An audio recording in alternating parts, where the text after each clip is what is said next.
Você já sentiu que precisa de uma vida inteira para ser santo? Hoje eu vou te mostrar que o céu não tem idade mínima. De jovens comuns que amavam computador, esportes e aventuras, a almas que deram a vida por aquilo em que acreditavam. Conheça os santos que provaram que a santidade pode começar agora. E para começar, alguém muito próximo de nós no tempo. Um jovem que usava computador como qualquer um de nós, mas decidiu transformar a internet em um mapa de milagres. O primeiro é São Carlo Acutis.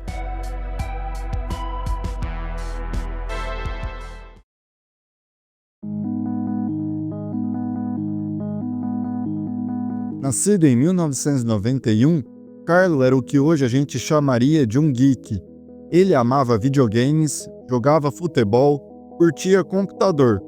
Nada muito diferente de qualquer adolescente da época. A diferença é o que ele fazia com tudo isso. Enquanto muita gente usava a internet só para se distrair, Carlo via a programação como uma ferramenta de evangelização. Ainda adolescente, ele começou a pesquisar e montar praticamente sozinho um site que catalogava milagres eucarísticos do mundo inteiro. Para ele, a Eucaristia era, nas palavras dele, a minha rodovia para o céu. Pensa nisso, um garoto de 14 anos, trancado num quarto com um computador, criando um banco de dados que hoje viaja o mundo em exposições, ajudando milhares de pessoas a redescobrir a fé. Em 2006, tudo virou de cabeça para baixo. Carlo foi diagnosticado com uma leucemia fulminante. No hospital, ele ofereceu o próprio sofrimento pelo Papa e pela Igreja. Não se revoltou, não se entregou ao desespero. Dizia: "Estou feliz em morrer porque vivi minha vida sem perder nem mesmo um minuto dela com coisas que Deus não gosta." Ele morreu aos 15 anos, mas a história dele não terminou ali. Anos depois, quando seu túmulo foi aberto em Assis, uma imagem correu o mundo. Carlo, de moletom, calça jeans e tênis, deitado como se estivesse apenas dormindo. Um jovem que parecia qualquer um de nós, e que a igreja começou a apresentar como o primeiro santo millennial. Carlo mostra que a santidade não é coisa de vitral antigo. Ela pode muito bem estar do outro lado da tela. O primeiro santo millennial da história vivia na Eucaristia, a sua rodovia para o céu. E essa mesma paixão que Carlo tinha pelo pão do céu já aparecia lá no início do cristianismo, em um garoto que deu a vida para que esse mistério não fosse profanado. Agora, deixamos os computadores de lado e voltamos às ruas perigosas da Roma antiga para conhecer o pequeno São Tarcísio.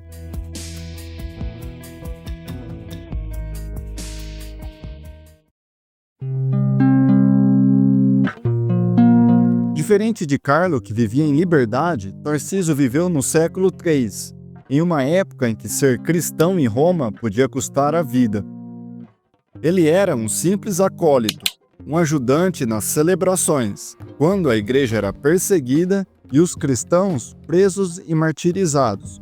O maior desejo dos que estavam na cadeia era um só: receber a Eucaristia antes de morrer.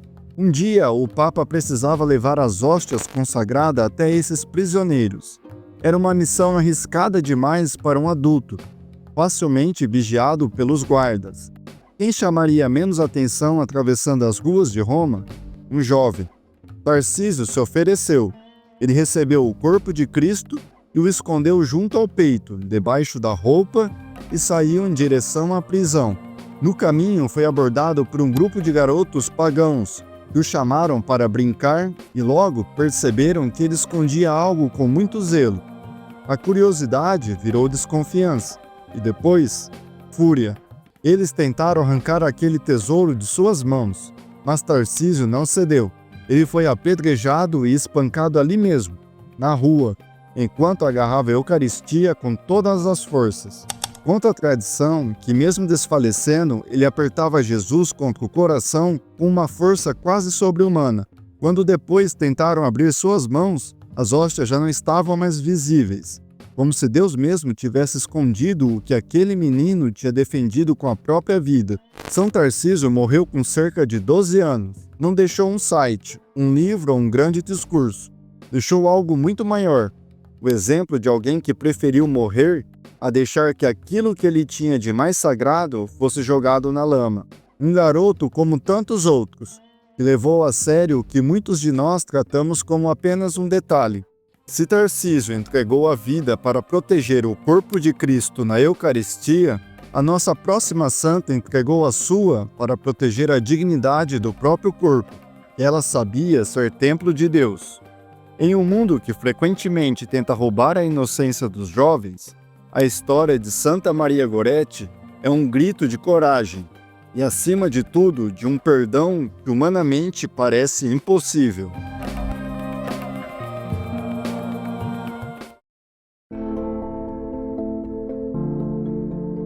No início do século XX, na Itália rural, vivia uma menina de 11 anos chamada Maria Goretti, ou Marieta, como todos a chamavam. Vindo de uma família muito pobre e camponesa, ela não tinha joias nem estudos, mas tinha algo que impressionava até os adultos: uma fé firme e uma grande pureza de coração.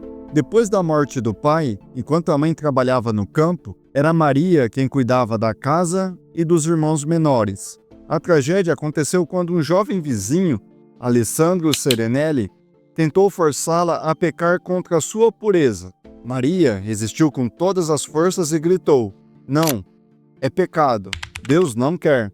Em um acesso de fúria por não conseguir o que queria, Alessandro a esfaqueou 14 vezes. Levada ao hospital e sofrendo dores terríveis, Maria tomou uma decisão que mudaria não só a sua história, mas também a de seu agressor. Ela o perdoou publicamente e disse que o queria com ela no paraíso. Maria faleceu no dia seguinte, mas o verdadeiro impacto de sua escolha apareceu anos depois. Na prisão, Alessandro teve um sonho em que via Maria colhendo lírios e entregando um por um a ele. A partir desse momento, começou uma profunda conversão. Quando enfim saiu da prisão, a primeira coisa que fez foi procurar a mãe de Maria Goretti e pedir perdão de joelhos.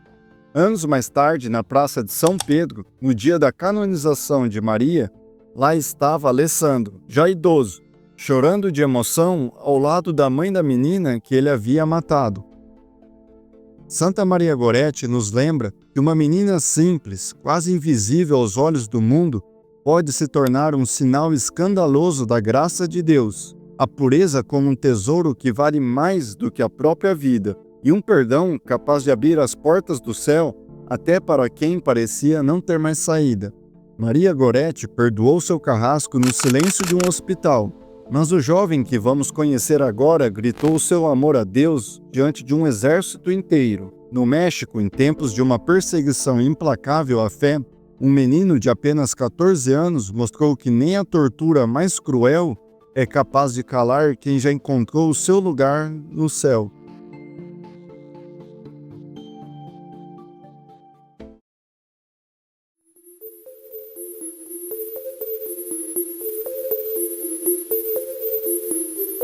Na década de 1920, o México vivia a Guerra Cristeira, quando o governo tentava banir na prática a fé católica.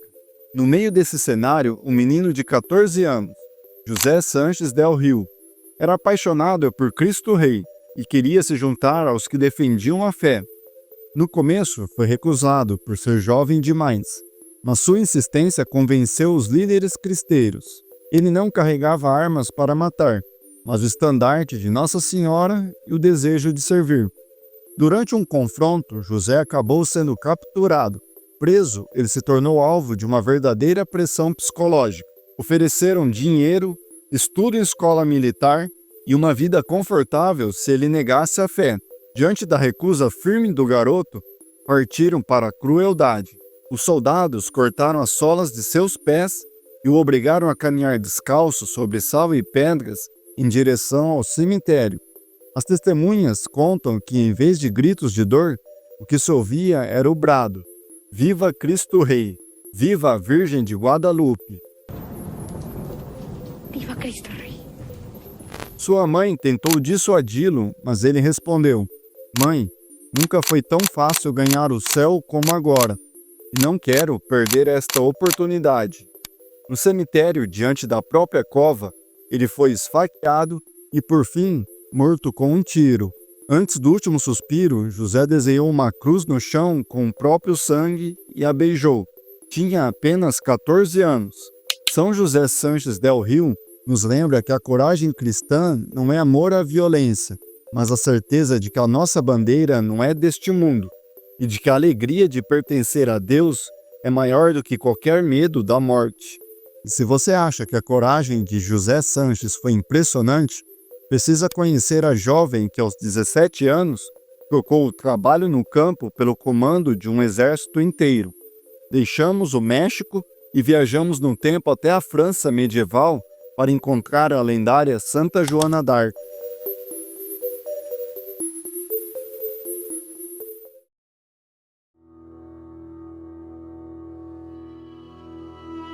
Joana era uma camponesa analfabeta que aos 13 anos começou a ouvir as vozes de santos e anjos. A missão parecia surreal: expulsar os ingleses da França e conduzir o rei à coroação. Sem nenhum treinamento militar, ela conseguiu convencer o rei de que sua missão era divina e recebeu permissão para acompanhar e inspirar as tropas. Vestindo a armadura e carregando o estandarte com os nomes de Jesus e Maria, Joana esteve à frente de vitórias consideradas impossíveis e se tornou um símbolo para o povo. Mas o sucesso incomodou muita gente. Ela foi traída, capturada, vendida aos ingleses e submetida a um julgamento religioso injusto e manipulado. Mesmo cercado de teólogos hostis, suas respostas eram tão firmes e sábias que deixavam muitos deles sem reação. Joana foi condenada à fogueira como herege. Enquanto as chamas subiam, pediu que segurasse um crucifixo diante de seus olhos e gritou várias vezes o nome de Jesus. Um dos carrascos ingleses, aterrorizado, teria dito na hora: "Estamos perdidos. Queimamos uma santa." Séculos depois, a igreja confirmou o que o povo já intuía. Aquela jovem camponesa não era uma bruxa, mas uma das maiores heroínas da fé cristã. Das armaduras de guerra para as roupas de alpinismo.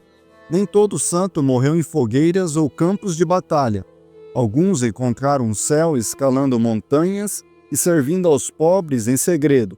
É o caso do homem das 8 bem-aventuranças, o jovem italiano Pier Giorgio Frassati.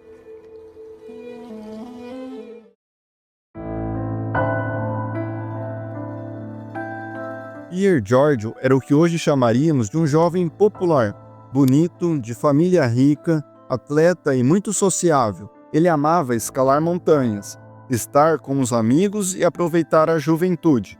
Mas por trás dessa rotina agitada, havia um segredo. Ele acordava de madrugada para rezar, usava quase toda a mesada para comprar remédios e comida para os pobres de Turim. Ele dizia que a caridade não é dar algo, é dar-se a si mesmo. E certo dia voltou para casa descalço porque tinha dado os seus sapatos ao mendigo na rua. Para Pier Giorgio, ser cristão não era ser triste, mas ser profundamente alegre. Seu lema era "para o alto", que ele escrevia nas fotos de suas escaladas, como um lembrete de que a meta final não é a montanha, mas o céu. Aos 24 anos, ele contraiu poliomielite, provavelmente ao visitar doentes nos cortiços. Sua morte foi rápida e silenciosa. No dia do funeral, sua família ficou chocada. Milhares de pessoas pobres e desconhecidas lotaram as ruas para se despedir do anjo que os ajudava em segredo. Pier Giorgio Frassati mostra que não é preciso abandonar o mundo para ser santo. É possível ser jovem, moderno, ter amigos, hobbies, esporte e, mesmo assim, viver uma vida radicalmente entregue a Deus. Se Frassati buscava a Deus no topo das montanhas, a nossa próxima santa descobriu que o céu pode ser alcançado sem sair do lugar, através de um caminho de pequenas flores e gestos de amor.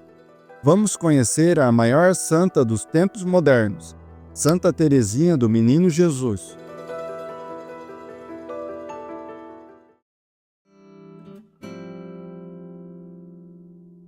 Teresa de Lisieux entrou no mosteiro das Carmelitas com apenas 15 anos.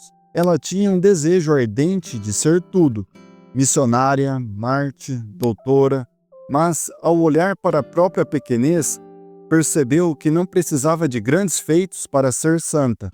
Foi assim que descobriu a pequena via, um caminho de confiança e entrega total a Deus, como uma criança nos braços do Pai. Para Teresinha, a santidade estava nas coisas invisíveis: sorrir para uma irmã de quem não gostava, não reclamar das pequenas dores, oferecer cada tarefa escondida com um amor infinito. Minha vocação é o amor, ela escreveu. Mesmo vivendo trancada num convento na França, seu coração abraçava o mundo inteiro, a ponto de ser proclamada padroeira das missões sem nunca ter saído do Carmelo. Aos 24 anos, ela morreu de tuberculose, consumindo lenta e silenciosamente. Suas últimas palavras foram: "Meu Deus, eu vos amo." Antes de morrer, deixou uma promessa ousada: "Passarei o meu céu fazendo o bem na terra, farei cair uma chuva de rosas." Até hoje, milhões de fiéis ao redor do mundo contam graças e milagres ligados a essa jovem escondida, que provou que, para Deus, não são as grandes obras que importam, mas o amor com que cada pequeno gesto é feito. Teresinha encontrou a sua pequena via no silêncio do convento. Mas será que é possível ser santo sendo apenas um estudante, brincando no pátio da escola? Um menino de 14 anos provou que sim, mostrando que a santidade e a alegria podem caminhar de mãos dadas. Conheça o pequeno gigante, São Domingos Sávio.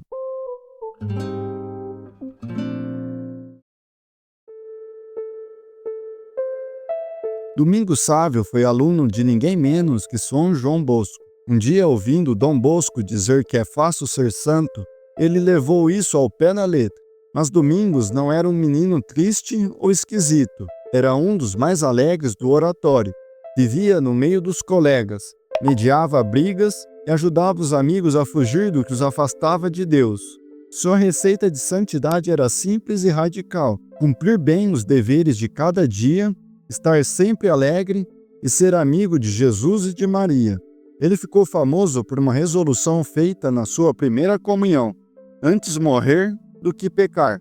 Dom Bosco dizia que, nele, a graça de Deus trabalhava de modo extraordinário justamente nas coisas mais comuns da vida. Com apenas 14 anos, sua saúde frágil sucumbiu a uma doença pulmonar. Perto da morte, ele exclamou: "Oh, que belas coisas eu vejo." Domingos se tornou o santo não mártir mais jovem a ser canonizado, lembrando a todos que a sala de aula, o recreio e o pátio da escola também podem ser lugar de milagres, quando um coração jovem decide levar Deus a sério. Se Domingos Sávio santificou a infância, nosso próximo santo é modelo para toda a juventude. Ele abriu mão de uma herança de príncipe para servir onde ninguém queria estar. Conheça o patrono dos jovens, São Luís Gonzaga.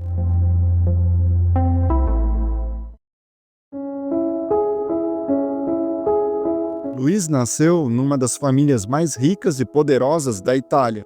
Tinha títulos, terras e um futuro brilhante como nobre, mas sentia que seu coração pertencia a algo maior. Contra a vontade do pai, renunciou a toda herança e entrou na companhia de Jesus, trocando as roupas de luxo pelo hábito simples de quem serve a Deus.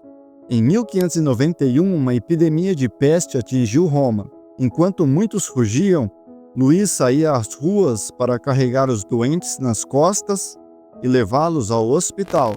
Ele sabia do risco, mas dizia que não poderia abandonar Cristo sofrendo naquelas pessoas. Acabou contraindo a doença e morreu com apenas 23 anos, com os olhos fixos no crucifixo.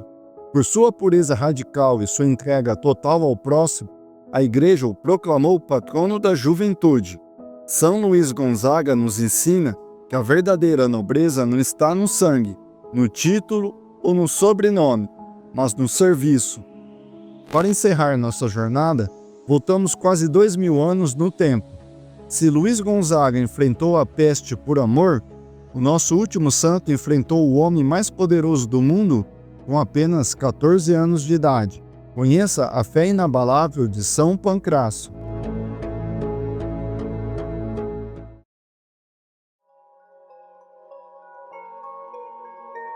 Pancrácio era um órfão que viveu durante a perseguição do imperador Diocleciano. Por ser de uma família nobre, o próprio imperador tentou convencê-lo a abandonar o cristianismo, oferecendo honras e riquezas.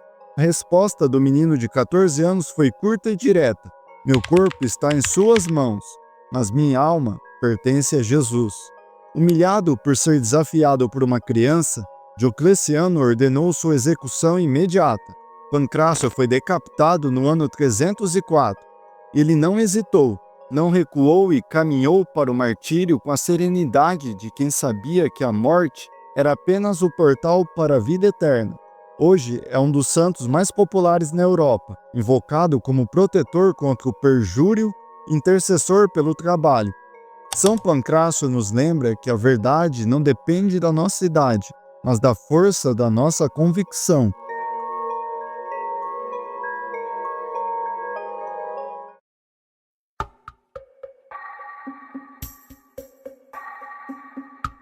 Ao olhar para esses 10 rostos, separados por séculos, países e histórias tão diferentes, uma coisa fica clara: eles não nasceram prontos. Eram crianças, adolescentes, jovens como eu e você. O que mudou não foi o mundo ao redor, mas o que eles decidiram fazer com a vida que receberam. A pergunta que fica é: e você, vai só admirar esses exemplos à distância?